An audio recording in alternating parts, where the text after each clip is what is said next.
Un novo camión con tecnoloxía de última xeración e incluso cun dron incorporado. É un novo equipo pioneiro no estado co que contan os bombeiros de Pontevedra para loitar contra o lume.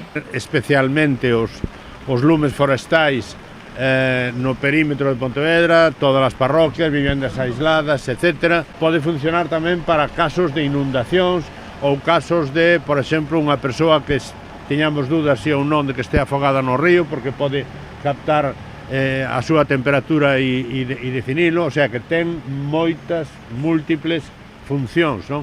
A principal novidade é precisamente o dron que trae equipado. Trátase dun dispositivo que pode voar ata unha altura de 45 metros e que permanece unido ao camión cun cable. Ademais, ofrece unha visión xeográfica e térmica.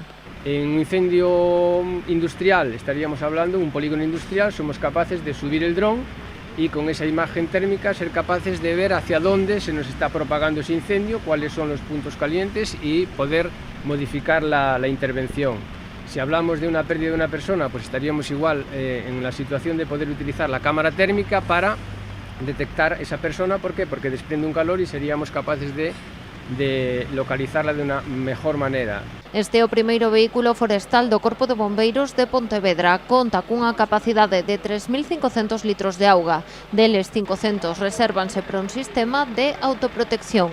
Lleva unos sensores de temperatura, como comentaban, y efectivamente tiene una bomba que de forma automática protegería el propio vehículo. Unos aspersores empezarían a funcionar protegiendo la unidad. Va equipada igualmente con equipos autónomos de respiración. A adquisición deste novo camión nodriza supuxo un investimento de case 400.000 euros.